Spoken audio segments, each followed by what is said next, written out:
Buenos días. Vamos a dar inicio a esta tercera conferencia magistral. Buenos días, soy Esperanza Meléndez y es para mí un gusto presentar esta tercera conferencia del tercer día del Congreso Refama. Y tengo el gusto de presentar a la doctora Valvanera. La doctora Valvanera se formó como bióloga por la UAM Iztapalapa, es maestra en ciencias por la UNAM y tiene el doctorado en ecología por la UNAM también. Sus líneas de investigación exploran la relación entre la biodiversidad y el bienestar humano, identificando la dinámica biofísica y social de sistemas socioecológicos tropicales, el papel de los atributos de la naturaleza y de los sistemas sociales en el sostener del flujo y en el sostener el flujo de beneficios de los ecosistemas a las sociedades y los distintos tipos de valores de la naturaleza. Actualmente se concentra en la co-construcción transdisciplinaria de sistemas alimentarios más justos y sostenibles en 3 localidades rurales de México. La doctora imparte cursos en sustentabilidad y servicios ecosistémicos. A la fecha, la doctora ha publicado más de 100 productos primarios, los cuales han sido citados más de 10,000 veces. La doctora es editora asociada de las revistas Science Advances, People and Nature, Ecology and Society, Ecosystem Services and Ecosystem and People. La doctora también es copresidenta de la evaluación sobre valores de la naturaleza de la Plataforma Intergubernamental de Servicios Ecosistémicos y ha sido coordinadora de la iniciativa de monitoreo de iniciativas globales como el Grupo de Servicios Ecosistémicos de la Iniciativa de Monitoreo de Biodiversidad, GEOBON, del Programa sobre Cambios en Ecosistemas y Sociedad de FutureArt, y a nivel nacional de la Red de Socioecosistemas y Sustentabilidad. Y bueno, el título de la ponencia que la doctora nos presentará el día de hoy es Los beneficios que las sociedades obtenemos de la fauna. Bienvenida, doctora, y la dejo con la presentación. Muchísimas gracias, Esperanza. Pues muchas gracias a todos los organizadores de este evento y muchas gracias a todos los que pueden estar aquí escuchando esta ponencia.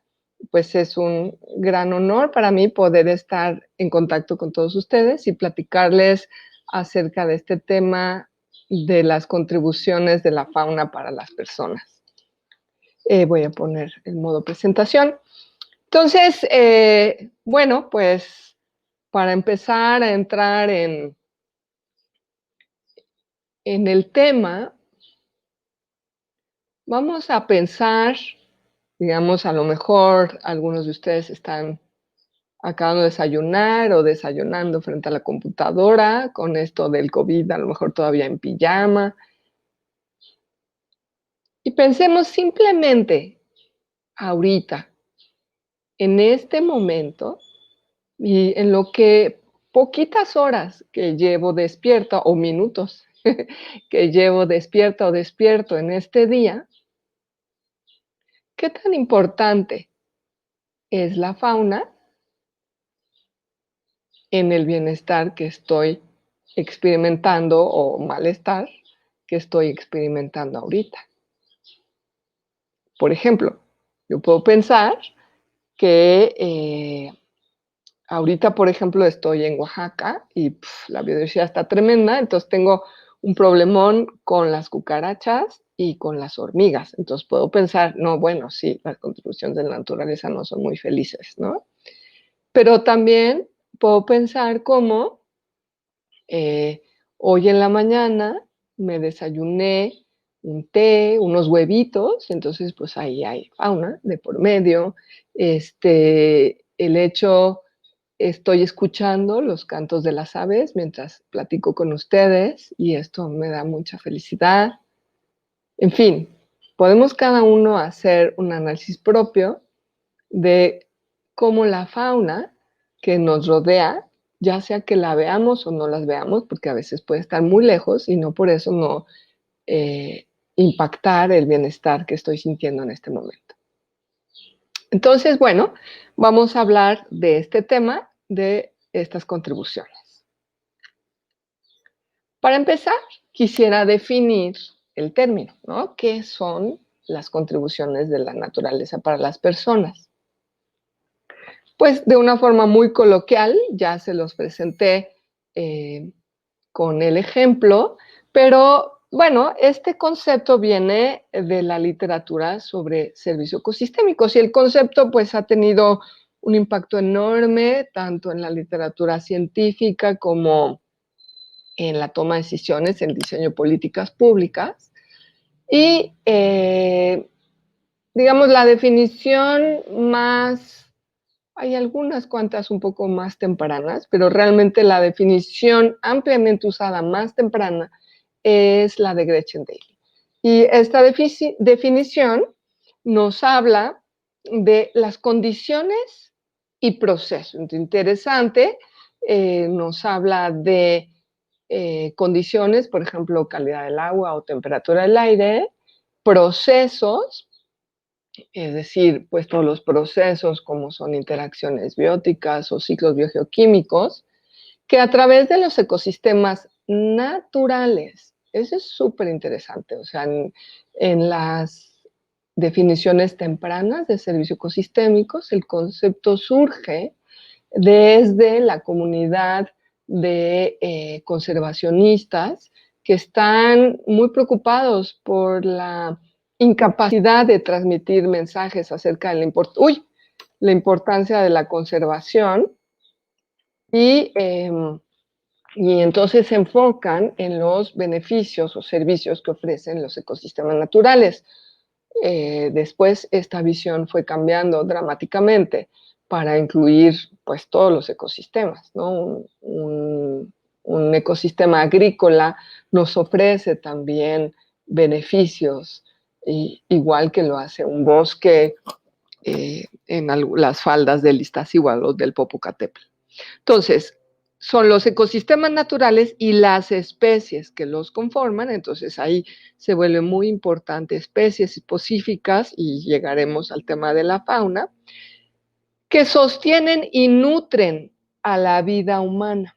Eso también es muy interesante, porque por un lado esta parte de sostener, entonces hablaba yo de, sí, bueno, esta mañana desayuné unos huevos, son importantes para satisfacer mis necesidades básicas, de consumo de proteína, pero también esta parte de nutren nos habla de dimensiones mucho más allá de lo material, y por eso mencionaba el tema de las aves que están cantando aquí en el jardín. Entonces, esta es la definición más amplia, más utilizada. Gretchen Daily bueno, sigue basada en Stanford y publicó todo un libro sobre servicios ecosistémicos en donde analizó justamente los servicios que ofrecen diferentes grupos de organismos y diferentes tipos de ecosistemas, y fue un trabajo muy, muy influyente. Y bueno, más o menos exactamente ese año hubo un trabajo muy importante de Robert Constanza y colaboradores que hicieron una evaluación económica del valor de los servicios ecosistémicos. Ahí arrancó la línea de investigación sobre servicios ecosistémicos, y en el 2005 se publica la evaluación de los ecosistemas del milenio. Esta es una evaluación auspiciada por Naciones Unidas en colaboración con del orden de unos 1,000 científicos, como de 60 países del mundo, en donde se hace una evaluación del estado del planeta y de cómo los cambios en los ecosistemas están vinculados con los cambios en las sociedades y viceversa. Y la definición que ellos dan, dado que es un documento dirigido a informar a tomadores de decisión, sobre todo a nivel federal, pero a diferentes escalas, pues nos da una definición mucho más sencilla, que son los beneficios que las personas obtienen de los ecosistemas. De ahí, pues se utiliza este concepto, incluso hasta la fecha es el concepto, esta definición y este concepto es el más utilizado, pero en el 2012 surge el IPBES, y bueno, en un ratito vamos a ver las siglas y algunos de sus productos, que es la Plataforma Intergubernamental de Biodiversidad y de Servicios Ecosistémicos. Y el IPBES es una plataforma en donde hay 135 países firmantes, México es uno de estos países firmantes, y el objetivo de IPBES es algo análogo al IPCC, se podría decir que es el IPCC de la biodiversidad. Mucho, probablemente casi todos ustedes sepan que el IPCC es la Plataforma Intergubernamental de Cambio Climático, y que es la que nos da muchísima información acerca de la importancia del cambio climático, cómo está y qué podemos hacer al respecto. Entonces, Sandra Díaz, perdón, entonces en el contexto de esta plataforma, la plataforma tiene que hacer una serie de evaluaciones, que platicaremos de algunas de ellas en un segundo, y en el contexto de tratar de hacer esto, se dieron cuenta que había algunos problemas muy importantes con el concepto de servicios ecosistémicos. Tal vez voy a mencionar solo 3 que surgen muy preponderantemente. Cuando hablamos de servicios ecosistémicos, estamos pensando como que la naturaleza está a nuestro servicio. Y eso pues es una visión, pero que no necesariamente todos apoyan esta visión. Creo que voy a decir un poco más de detalles. El segundo es que en vez de utilizar ecosistémico, pues que es una palabra que a los biólogos nos encanta, pero que no necesariamente otros científicos, sobre todo de las ciencias sociales y las humanidades, les gusta y que definitivamente pues las personas comunes no utilizan, se cambia por naturaleza, que es un concepto mucho más amplio. Y un tercer concepto y un tercer elemento tiene que ver con que hay contribuciones positivas y negativas, como le decía hace un rato, de las hormigas que se están comiendo los rosales en mi jardín. Entonces, del IPBES, de esta plataforma, surge una colaboración en donde se definen estas contribuciones como aquellas tanto positivas como negativas de la naturaleza viva.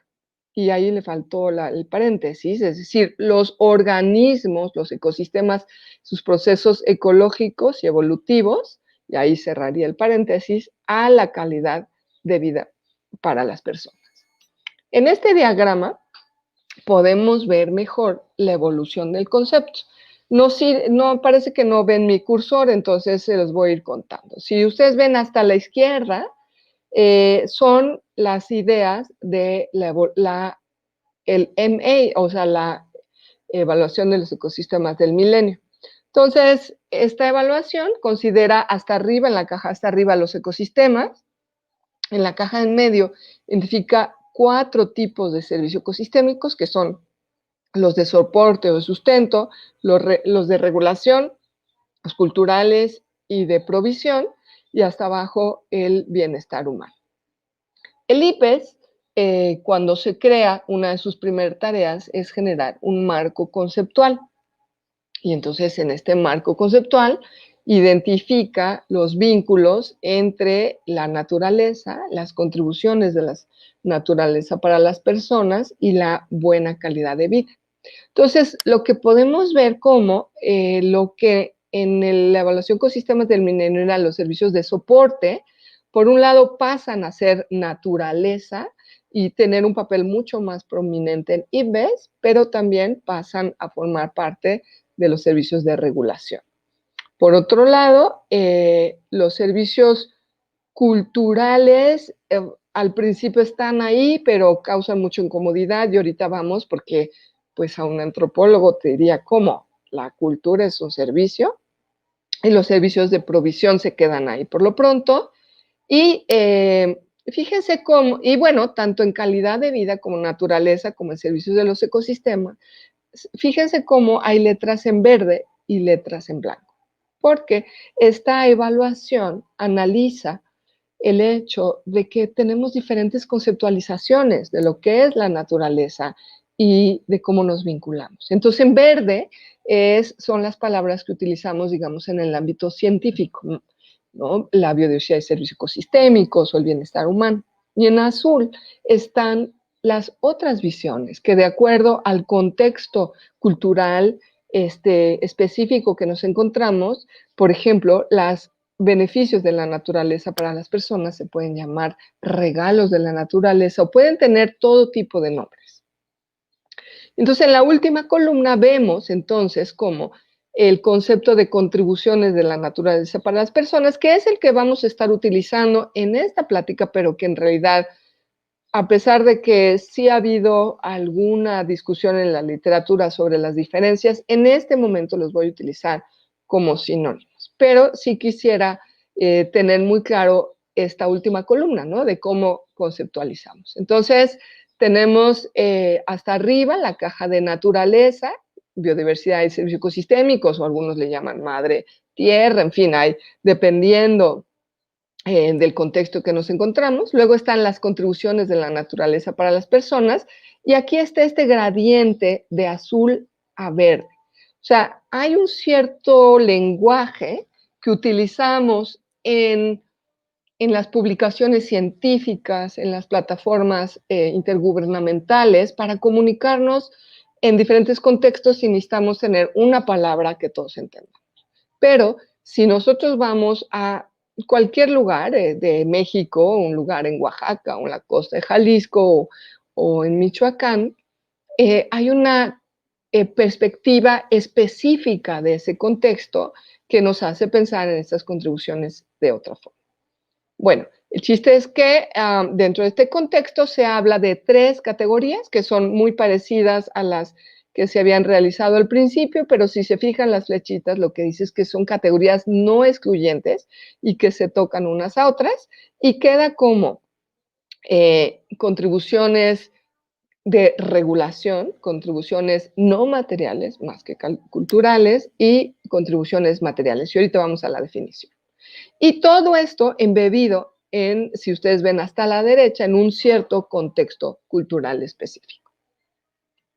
Ok, vamos entonces ahora sí a las contribuciones materiales. ¿Qué son?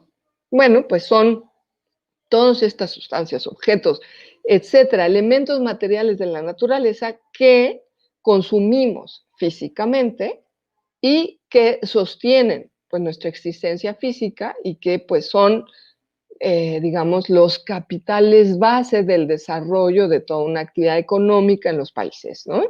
Y pues es cuando un organismo, las partes de un organismo se transforma en alimento, energía, materiales o como armamento. Y bueno, pues un ejemplo son los peces en los ríos, en las lagunas costeras y en el mar, pues ellos están muy felices ahí en su hábitat y nosotros los cosechamos para convertirlos en un pescado a la talla, ¿no? Y perdón que mi pantalla está haciendo cosas rarísimas, espero que no afecte demasiado. Los segundos son estos que al principio se llamaron servicios ecosistémicos culturales y le causaron muchísima incomodidad a muchos sectores de la sociedad y que terminaron con la terminología de contribuciones no materiales. Son no materiales porque se trata de los efectos subjetivos o psicológicos de la naturaleza. Y estos efectos de la naturaleza, por supuesto, que subyacen, afectan nuestra calidad de vida, tanto como individuos como de forma colectiva. Entonces, bueno, pues los bosques, los arrecifes, etcétera, pueden ofrecer oportunidades para la recreación, para la inspiración, para la cohesión social, ser parte de rituales, etcétera, ¿no? Y aquí, por ejemplo, pues les comparto un alebrije oaxaqueño, puesto que me encuentro ahorita en Oaxaca, en donde, bueno, hay una infinidad de elementos culturales en torno a la fauna y a la naturaleza en general. Y específicamente, por ejemplo, estos alebrijes, pues son una mezcla, por un lado, de tradiciones ancestrales y ahora, pues, de artesanías que se venden al turismo y que generan ingresos, ¿no? Y tenemos finalmente las contribuciones de regulación de procesos ambientales, es decir, aquellos, cómo es que la naturaleza, a través de sus funciones y de su estructura, y pues tanto de los organismos y de los ecosistemas en general, cómo modifican las condiciones que experimentamos o, por ejemplo, regulan la temperatura que estamos experimentando o la calidad del aire, pero también regulan la generación de las contribuciones materiales o no materiales, porque pueden regular, por ejemplo, la fertilidad del suelo. Entonces, estas contribuciones tienen un impacto indirecto en la calidad de vida a través de su efecto en las condiciones en las que vivimos o de propiciar los procesos y condiciones para la generación de las contribuciones materiales y no materiales. Y bueno, pues yo sé que tuvieron una plática acerca de todo este tema de la zoonosis y pues en tiempos de COVID pensé en este pobre organismo tan bonito, ¿no? El pangolín, que pues ahora está en el ojo del huracán por si fue o no el que facilitó el paso o la mezcla de unos genes del coronavirus de los murciélagos con el coronavirus del pangolín y cómo es que esto facilitó su paso a los humanos. Entonces quisiera proporcionarles una visión de cómo está en este momento la investigación científica en cuanto a los servicios ecosistémicos de la fauna. Yo soy botánica, bueno, ecóloga vegetal de formación, y entonces, pues, para poder presentar esta ponencia, lo que hice es que me di a la tarea de hacer una revisión sistemática de la literatura utilizando Web of Science, y entonces le puse como palabras clave servicios ecosistémicos y luego diferentes grupos de organismos y luego diferentes tipos de servicios y diferentes temas transversales.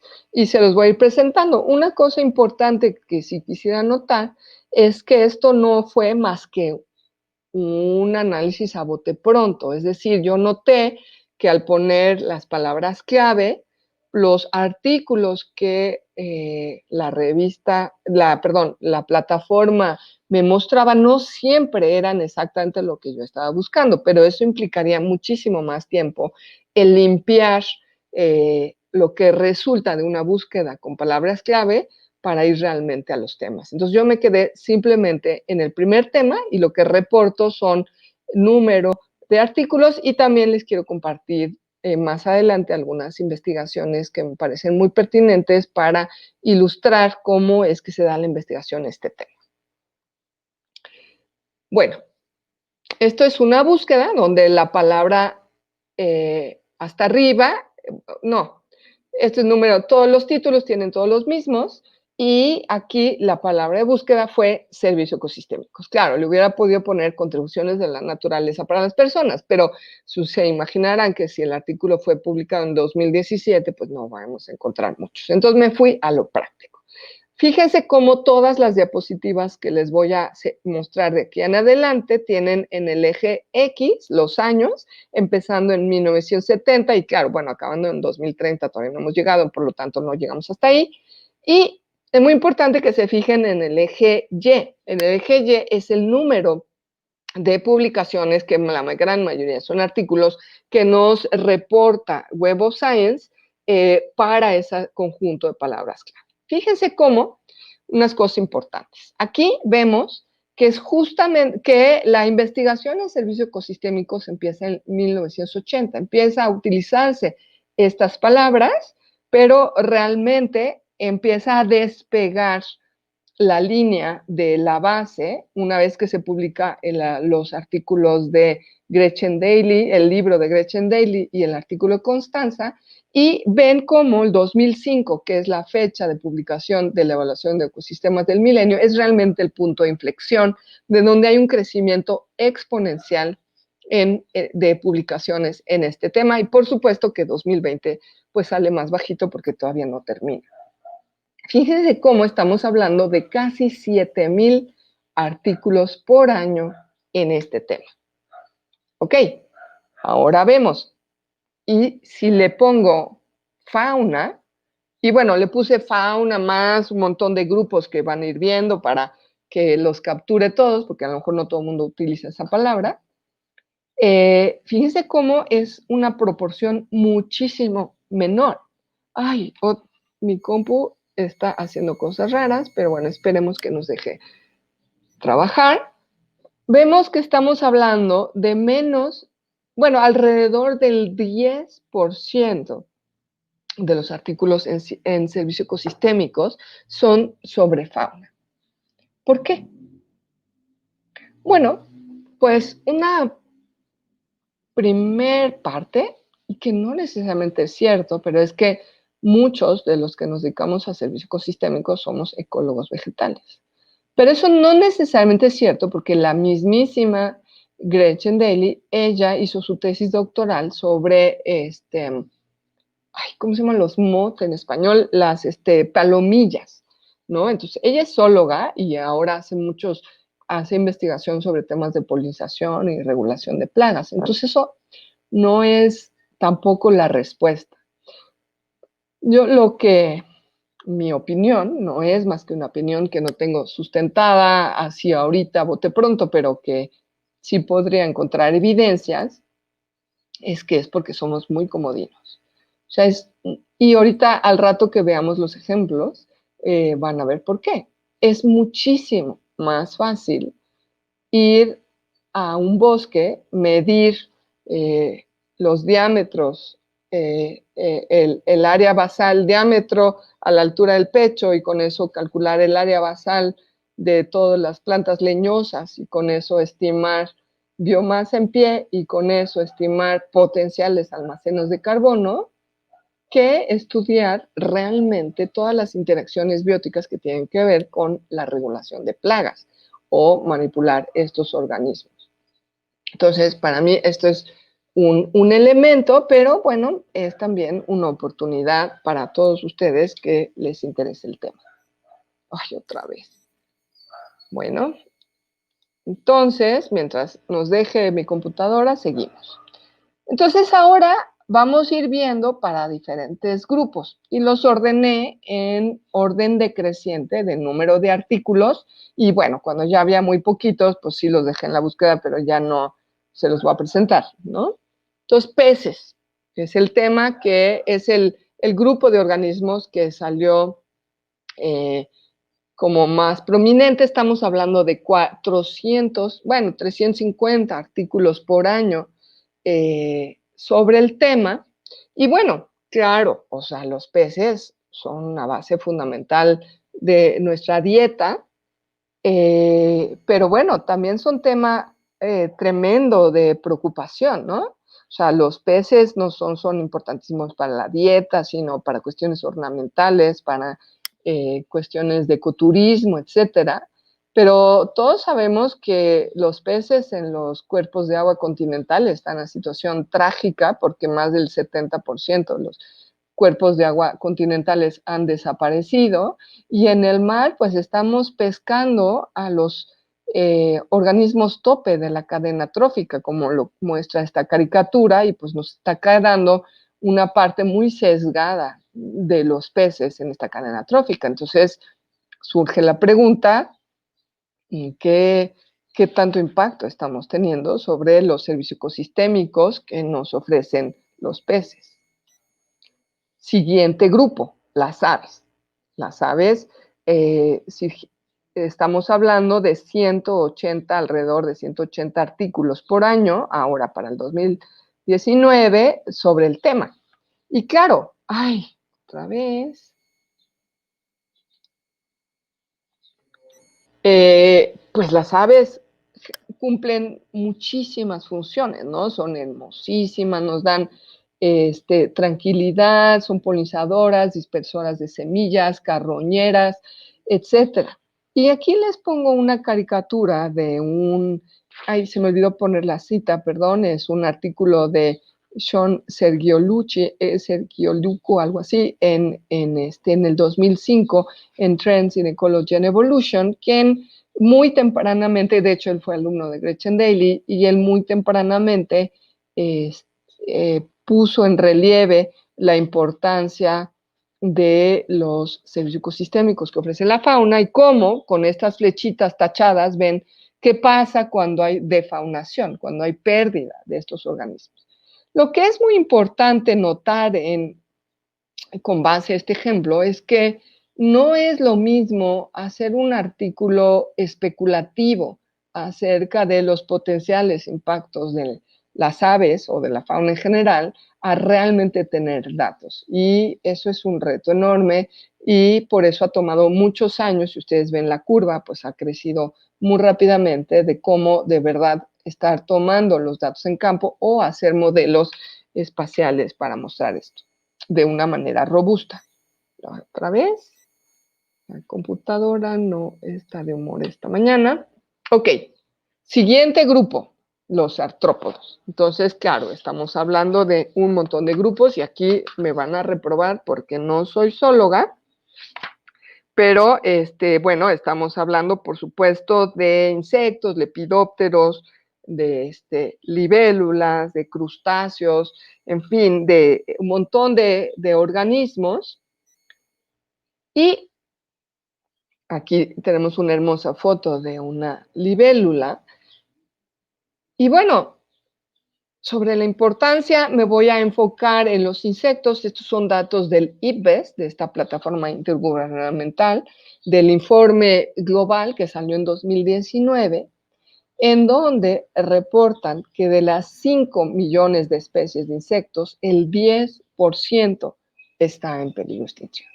Entonces, ¿qué pasa con la pérdida de estos millones? O sea, si son 5 millones, el 10%, estamos hablando de 500,000 especies de insectos que están en peligro de extinción. ¿Y cuáles son sus funciones?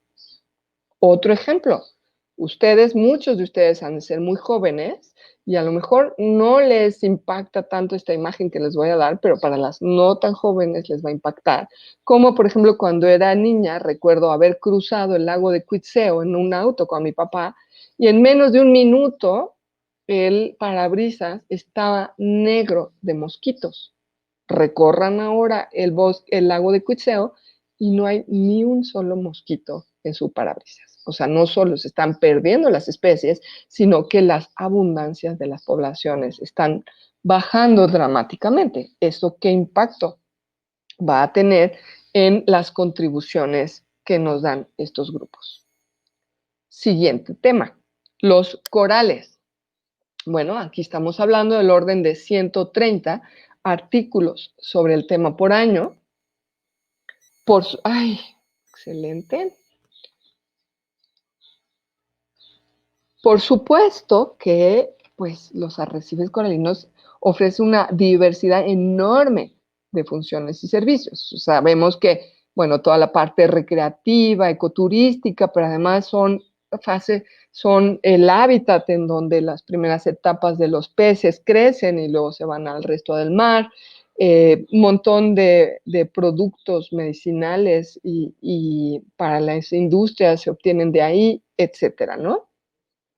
Pero fíjense en esta gráfica también del informe del IPBES del 2019, el informe global, cómo los corales son el grupo que, si vemos en el eje X el tiempo y en el eje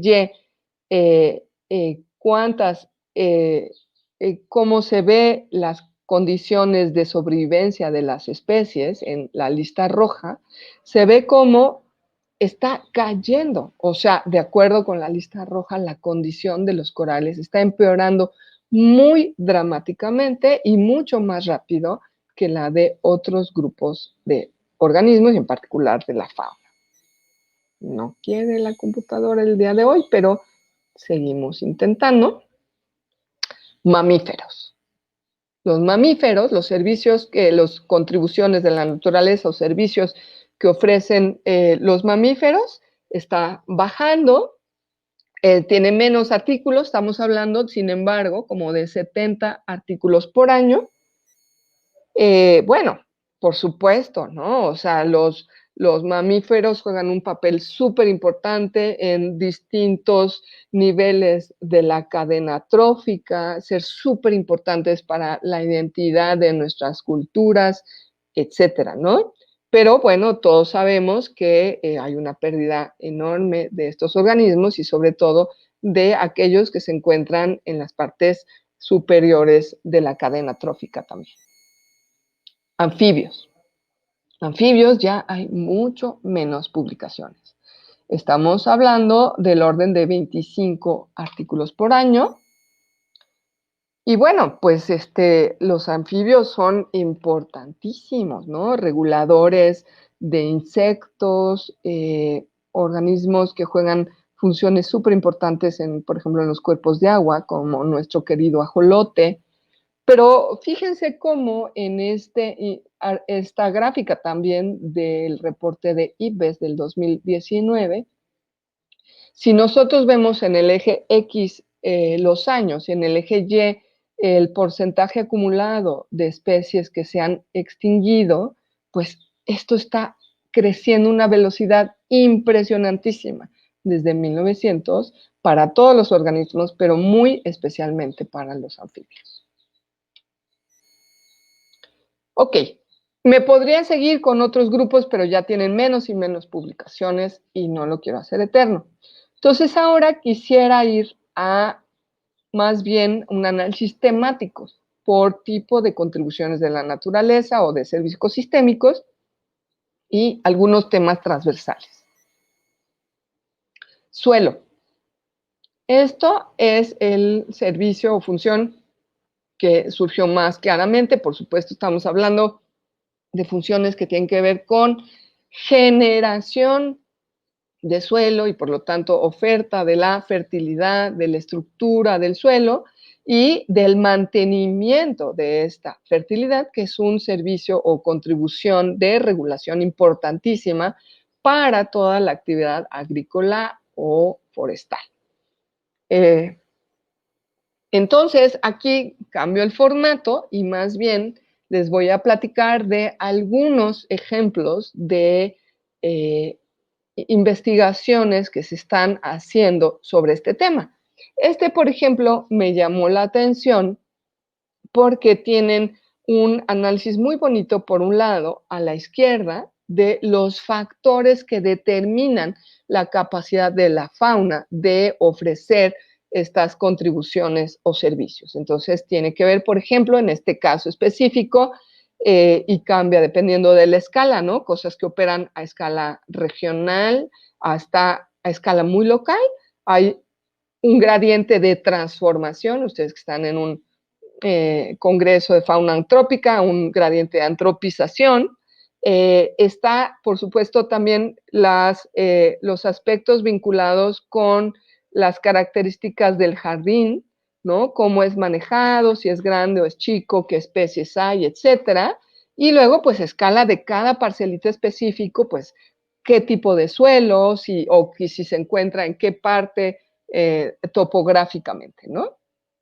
Y entonces después analizan pues ya los diferentes efectos de los diferentes tipos de organismos en estas funciones. Entonces, pues ahí vemos los diferentes tipos de organismos y tenemos diferentes atributos como la diversidad taxonómica, la funcional o la filogenética y para la parte y temas de actividad para el caso de microorganismos, ¿no?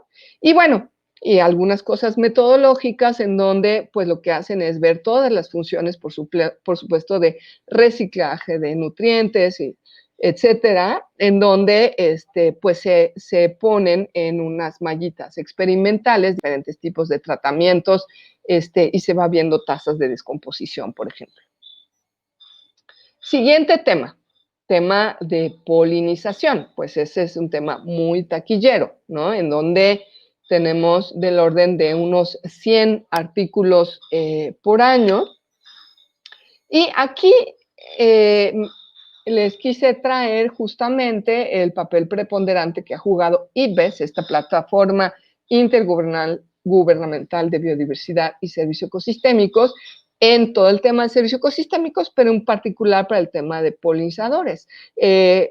Cuando en el 2002 se arrancó la plataforma, en el 2013 se publicó su marco conceptual, y en el 2014 arrancó la evaluación de polinizadores, puesto que se consideró que era uno de los temas prioritarios. Y bueno, sabemos que entre los polinizadores tenemos diferentes tipos de insectos, de palomillas, de aves, murciélagos, etcétera. Y aquí tenemos un ejemplo de los resultados que publica el IPBES en su resumen ejecutivo, que los invito a analizar si les interesa el tema, donde hay, por ejemplo, dos temas, ¿no? Uno es cuál es la contribución de esta fauna, porque aquí sí estamos hablando solo de fauna, en la polinización de cultivos. Aquí, como biólogos, definimos la polinización, por supuesto, como la polinización a todas las plantas que encontramos en los ecosistemas, pero desde la perspectiva de los servicios ecosistémicos se enfocaron en la polinización de los cultivos agrícolas y vemos el primer mapa arriba es la contribución en términos de micronutrientes de los polinizadores a que entonces se produzcan estos productos agrícolas que dependen de la polinización y que son contribuyentes muy importantes, por ejemplo, de vitamina A, de hierro o de folatos. Y vemos cómo hay zonas muy importantes en el mundo para vitamina A en la India, por ejemplo, o para el folato en Indonesia, en donde son súper importantes. Otro indicador que utilizan, por ejemplo, es la contribución, como el servicio de polinización, pues tiene una contribución directa en los mercados globales, puesto que muchos de estos productos que dependen de polinización, por ejemplo, las almendras o las manzanas o las nueces, en caso de México, tienen un gran impacto en los beneficios económicos derivados de esta actividad. Siguiente tema, ecoturismo. Bueno, pues esto es un tema súper importante y sin embargo, sí me sorprende que hay solo 18 artículos, de los cuales, como les digo, que si nos pusiéramos a mano a limpiar bien, este resumen habría incluso mucho menos, ¿no? Y aquí lo que les traigo es este artículo muy interesante que se hace pues de toda esta fauna, megafauna carismática que hay en África, ¿no? Los elefantes, los ñus, etcétera, y donde se analizan dos temas, ¿no? Como biólogos siempre pensamos en la parte de la oferta, ¿no? Cómo es que las poblaciones de elefantes o de leones permiten la oferta del servicio ecosistémico y entonces, bueno, las métricas otra vez tienen que ver con riqueza, diversidad filogenética, abundancia y cómo pues hay ciertas especies que son más o menos carismáticas, que están en diferentes niveles tróficos, que pueden estar más o menos en peligro y la escala, ¿no? De la rareza y por lo tanto el interés de ir a verlo, pero está la parte de la demanda, ¿no? Está la gente que lo quiere ir a ver y donde es importante para estimar el número de turistas, pues saber cuál es la infraestructura en pie para poder entrar en términos de carreteras, de dónde se van a quedar los turistas, de qué tan fácil, o sea, por eso en África es facilísimo ir a ver a estos organismos, porque son planicies enormes en donde es súper fácil ver a estos organismos, además de que vienen por millones.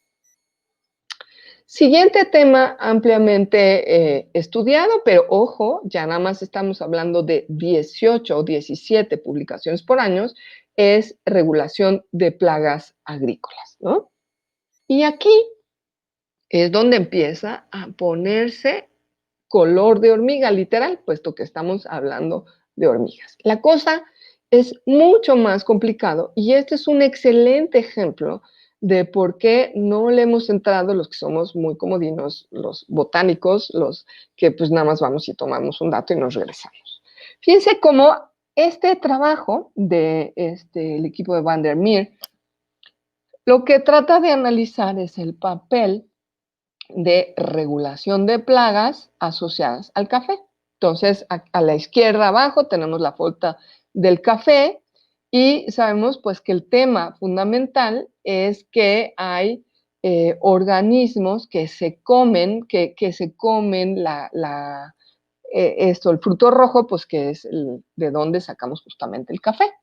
Entonces, pues, visión simplista, pues es muy fácil. Mira, ahí está la foto, tenemos a la izquierda, tenemos las hormigas azteca y tenemos cómo la hormiga azteca se come tanto la fase más madura del escarabajo, que es la bolita gris, y la fase juvenil del escarabajo, que es esta como espumita, plumilla blanca, ¿no? Entonces, hay una interacción entre azteca, la hormiga, y el escarabajo a la derecha, con sus dos etapas, ¿no? Más adulto y juvenil. Muy bien, facilísimo. Pues no tan fáciles. Resulta que a la hora de estudiarlo hay un montón de interacciones. Hay un tema de parásitos que afectan al escarabajo. Hay un tema de insectos que afectan al escarabajo y que interactúan con la hormiga. Hay varios tipos de hongos. Estos son fotos del artículo en donde se ve pues la roya del café, que todos sabemos que es un tema muy importante en el café, y un hongo blanco que tienen interacciones súper indirectas, no directas al tema del escarabajo y del azteca. Pero en rojo y azul se complica todavía más la cosa, porque el tipo de interacciones que ustedes ven en rojo o en azul dependen de condiciones en términos de número de organismos, tanto de la hormiga como del escarabajo. Entonces, esto es una muestra clarísima de por qué estos temas, si bien son importantísimos, tienen muchísimo menos artículos porque son muchísimo más difíciles de operacionalizar. Ahora pasando no a un tipo de contribución, sino pasando a temas transversales, pues un tema que sí es muy relevante para su congreso y para la literatura es el tema de fragmentación. Encontré casi 45 artículos por año para el 2020. Y aquí les comparto un artículo muy bonito en Trends in Ecology and Evolution. Estamos sobre el tiempo. ¿Podrías ir concluyendo? Sí, cómo no. Gracias. En donde vemos diferentes diagramas. Nosotros vemos, por ejemplo, arriba a la izquierda, en rojo es la localización de la zona donde se provee el servicio ecosistémico, y luego en verde, pues son los diferentes tipos de fragmentación. Un fragmento se divide en varios, y entonces, ¿cómo? A medida que, por ejemplo, se van aislando los fragmentos, se va afectando la oferta del servicio ecosistémico, los efectos de borde o los efectos de reducción en el tamaño del parche, y todo eso pensado, claro, en la literatura de fragmentación es algo súper conocido, y cómo todo esto se traduce en términos de servicio ecosistémicos. Otro tema importantísimo y sin embargo muy poco tocado es el tema de defaunación. ¿Qué pasa ante la pérdida de los servicios ecosistémicos? Es un artículo recientemente publicado en la revista Ecosystem Services, en donde hacen una revisión sistemática de una base de datos gigante, perdón que no lo apunté, ya se me olvidó, pero de varios miles de especies de mamíferos, me parece, perdón, yo creo que sí, de mamíferos, en donde tienen el escenario base y tienen un escenario muy negativo, un escenario de pérdida estocástica y un escenario determinístico, y en función de los atributos funcionales de las especies, con eso hacen un análisis de cómo se impacta a los diferentes servicios ecosistémicos, y hasta la derecha, pues podemos hacer mapas del impacto relativo, siendo reducciones, o sea, la reducción va de punto 2, donde hay mucho menos servicio ecosistémico, punto 7 se mantuvo casi todo los servicios ecosistémicos, y cómo para los diferentes escenarios podemos hacer mapas para toda una región. Siguiente tema, que no está prácticamente, busqué y busqué y no encontré. En esta foto estoy mostrando varias cosas. Estoy mostrando primero, vemos aquí en relativamente primer plano a los burros, o sea, el papel que juega la fauna como organismo que hace el trabajo por los seres humanos, ¿no? Que ara la tierra, que transporta, o como animal de compañía, como todas las mascotas, casi no se encuentra. Claro, en otra literatura más psicológica, por ejemplo, sí está, probablemente antropológica, seguramente veterinaria, pero no de servicios ecosistémicos. Y bueno, aquí vemos en esta diapositiva disyuntivas, ¿no? Decisiones de manejo, o pongo el maíz, o conservo el bosque, cómo concilio. Todo esto está apenas empezando a surgir los temas de fauna. Otra parte. Bueno, el papel de la fauna en cuestiones etnozoológicas, eso sí, hay una literatura gigante, nada más que no se llama servicios ecosistémicos, todos sus impactos en las cosmovisiones, inspiración, herencia, todo el acervo cultural de los grupos está, pero en otras literaturas, ¿no? Más etnozoológicas, más antropológicas, etcétera, no servicios ecosistémicos, aunque se está empezando a hacer puentes.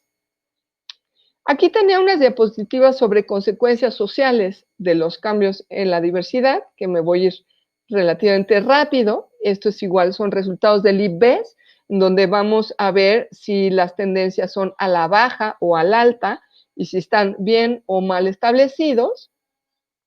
Y esto, ojo, no es solo para la fauna, es para todas las contribuciones, y entonces ahora hay que imaginárselo para la fauna, pero vemos como temas súper importantes como polinización, creación de hábitats o regulación de organismos perjudiciales, hay claramente una tendencia a la baja en los últimos 50 años, y temas, por ejemplo, de cuestiones de contribuciones materiales, pues hay cambios, pero por ejemplo, recursos medicinales ha bajado mucho, y toda la parte de las experiencias psicológicas o físicas, apoyo a identidades, ha bajado muchísimo. Y aquí hay una forma muy bonita de resumir esto utilizando los objetivos del desarrollo sostenible. Tenemos hasta la izquierda, en renglones, los 17 objetivos de desarrollo sostenible. Y vemos 3 análisis. El primero es el análisis de los insectos como enemigos de la sociedad. Entonces, tenemos ahí en las caricaturas, pues los organismos que son vectores de enfermedades, como la malaria o plagas agropecuarias.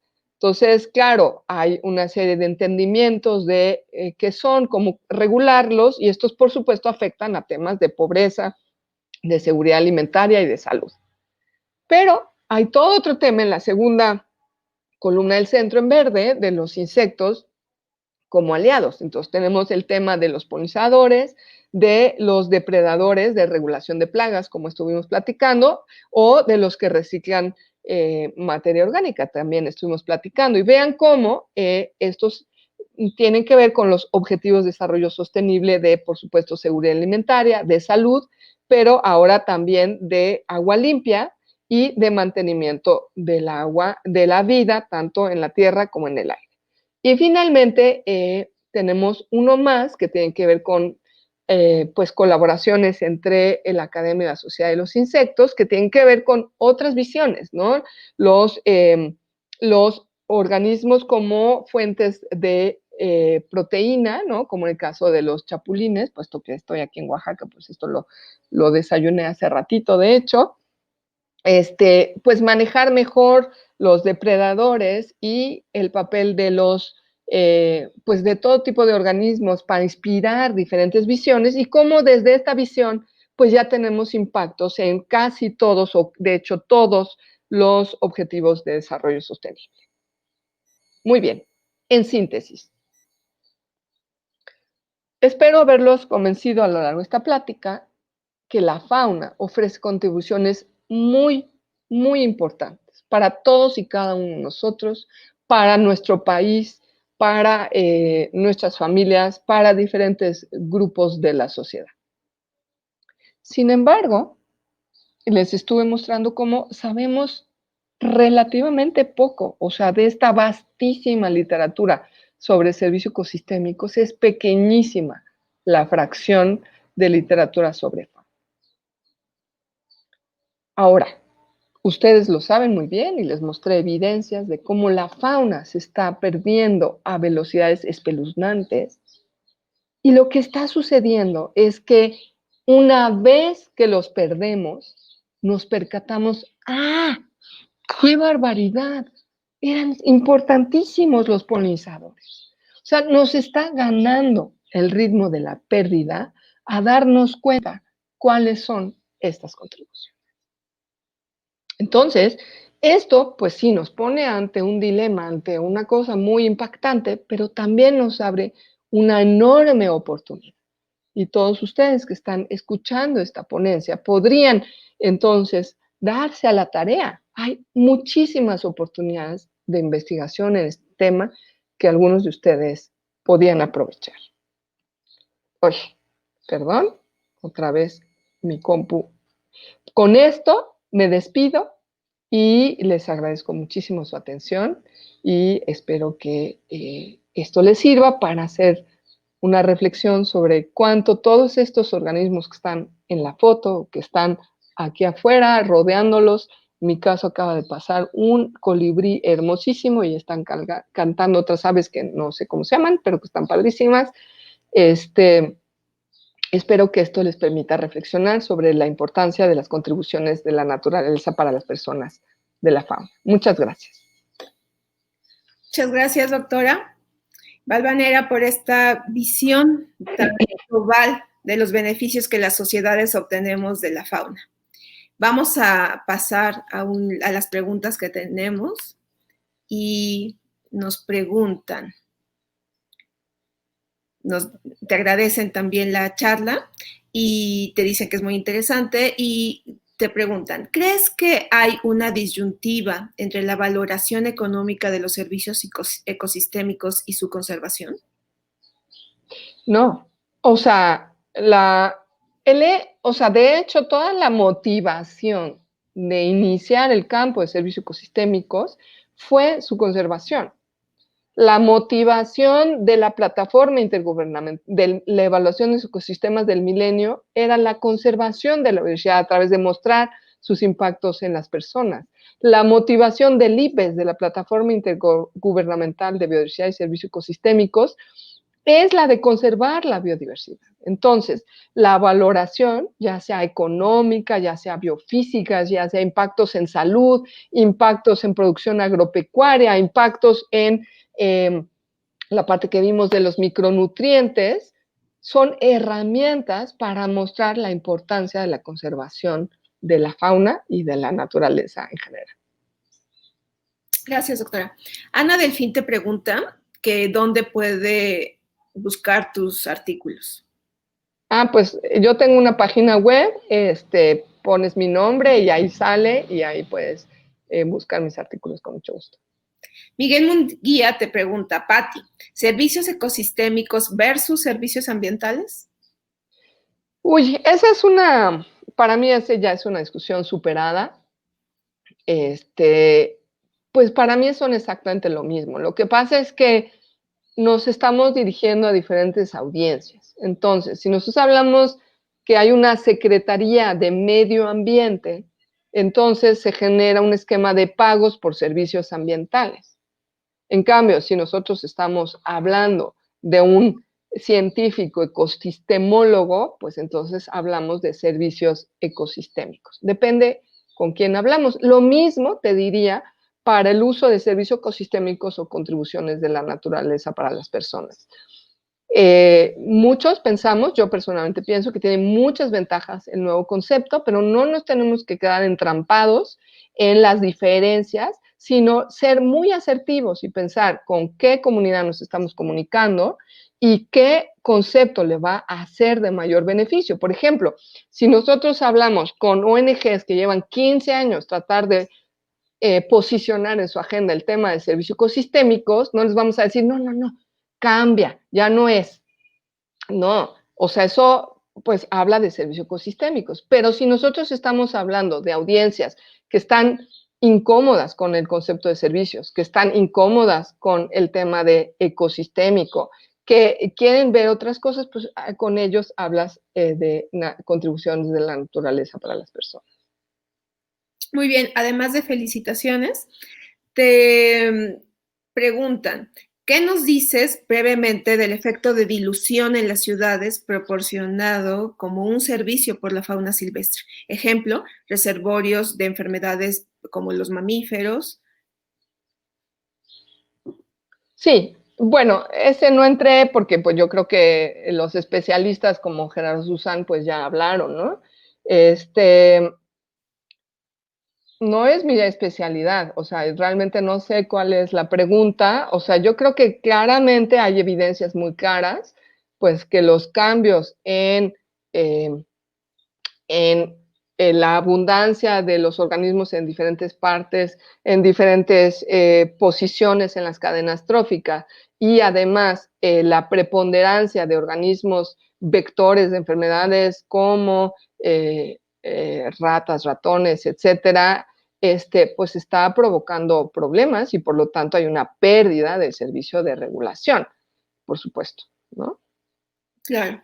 Y Patti, tú en este contexto de la pandemia, ¿tú qué crees que esta pandemia nos vaya a beneficiar? Hay mucha información al respecto de que nosotros estamos en nuestras casas y los animales y la flora y demás está floreciendo, valga la redundancia, ¿no? Está en el mejor momento, parece, sin nosotros. ¿Tú crees que esto va a ser un parteaguas para cómo interpretemos a nuestro ambiente? Pues mira, yo quisiera dividir el corto plazo y digamos un horizonte tal vez de aquí a 5 o 10 años. En el corto plazo, creo que sí, es cierto que hay muchos menos barcos en el mar, hay muchos menos aviones y esto le está dando un respiro a muchas especies. Pero, por ejemplo, aquí en Oaxaca, en un pueblo de valles centrales, el hecho de que las familias se estén quedando sin ingresos está empujando a las familias a extraer más leña para tener una fuente de ingreso. Entonces, yo creo que no es algo homogéneo ni es como simplista decir ya en todos lados. Es algo mucho, mucho más complicado los efectos en el corto plazo sobre la fauna en general. Ahora, a mediano plazo. Bueno, pues es que hay muchos escenarios posibles y yo creo que ahí lo importante de esos escenarios posibles es qué papel todos y cada uno de nosotros queremos jugar en esos escenarios, ¿no? Por un lado, sabemos que el COVID está el hecho de que sea justamente, bueno, voy a empezar. El COVID, el hecho de que la lucha contra el COVID descanse tanto en gobiernos centralizados, organizados, en el monitoreo por la tecnología, pues pone unos riesgos enormes. O sea, se están ya radicalizando posiciones muy radicales, o sea, muy dictatoriales, etcétera, que yo creo que pueden incluso ampliar los riesgos de la conservación de la biodiversidad. Sin embargo, creo que también está haciendo un microscopio que está ampliando de una forma impresionante eh, nuestra capacidad de ver los impactos que tienen las sociedades sobre la fauna y cómo esto tiene implicaciones directas sobre nuestro bienestar. Entonces, también creo que es una oportunidad para repensar nuestros modelos de crecimiento, es una oportunidad para repensar los modelos, las visiones de qué es el desarrollo y qué, hacia dónde ir. Por supuesto que muchos de nosotros aquí pues no tenemos posiciones de poder para influenciar a grandes corporaciones o directamente a los gobiernos, pero sí creo en el poder de las redes y de la multiplicación. Entonces yo creo que todos y cada uno de nosotros podemos, por un lado, repensar nuestros vínculos con el consumo y todo eso, pero también repensar qué vamos a hacer con nuestras capacidades, qué vamos a hacer durante nuestras horas que dedicamos a hacer investigación científica, cómo vamos a hacer una investigación científica mucho más estratégica, que tenga un impacto mucho más directo sobre las sociedades para que visibilicen y utilizar la oportunidad de COVID para hacerles ver la importancia de estos acercamientos. Muchas gracias, Pati. Me están reclamando que no leí una pregunta. Y sí, no te preocupes. Ireri te hace la siguiente pregunta. La contribución para las personas, ¿qué importante es para el desarrollo espiritual y emocional del ser humano? Claro. Esto cada vez se está mostrando más y ahí juega un papel tanto flora como fauna, ¿no? O sea, a muchos, por un lado, como les trataba de mostrar históricamente, la fauna ha sido un eje central de las cosmovisiones de culturas, ¿no? De nuestras culturas prehispánicas, la tortuga, el jaguar, juegan un papel súper importante en nuestra identidad. Y si hoy te preguntan como mexicano, por ejemplo, bueno, pues el ajolote tal vez te viene a la mente o te viene el jaguar como parte importante de tu cosmovisión. Aquí, por ejemplo, este es un bordado de Michoacán, ¿no? Donde salen, por supuesto, los peces del lago de Pátzcuaro, entre otros protagonistas, ¿no? Entonces, también es importante nuestra identidad. Por otro lado, estamos encontrando cada día más, y esto es muy interesante porque hay colaboraciones muy interesantes entre antropólogos, psicólogos, ecólogos, que muestran los vínculos entre nuestro bienestar emocional y el mundo que nos rodea, ¿no? La fauna y la flora. Entonces, bueno, está desde los que muestran el contacto, la importancia del contacto con mascotas, con caballos, con delfines, pero la importancia, por ejemplo, del ecoturismo, nosotros lo podemos pensar como una alternativa viable para las comunidades, pero ¿cómo se siente uno cuando sale a caminar y ve estas aves y se da cuenta de toda esa vida que nos rodea y que nos permite entendernos más a nosotros mismos como personas y como nuestro papel en nuestras sociedades y cómo, qué es ser un ser humano, ¿no? ¿Qué significa realmente ser una persona y tener capacidad de razonar y cuál es nuestra responsabilidad con respecto a esta vida enorme que nos rodea? Muchísimas gracias, Pati. Estamos sobre el tiempo. Podríamos hablar contigo mucho, mucho más tiempo. Es una visión bien bonita que yo desconocía, pero que me encanta haberte oído. Y tienes muchas felicitaciones en el chat y te agradecemos muchísimo esta oportunidad. Pues muchísimas gracias a ustedes por la invitación. Muchos saludos a Ireri, a todos los colegas muy queridos, con muchos abrazos virtuales, que ahorita es de los únicos que nos podemos dar, pero muy cariñosos, no por ser virtuales, no son muy cariñosos. Cuídense mucho todos, échenle muchas ganas a todo lo que hacen y pónganse a trabajar por la fauna de nuestro país. Seguro.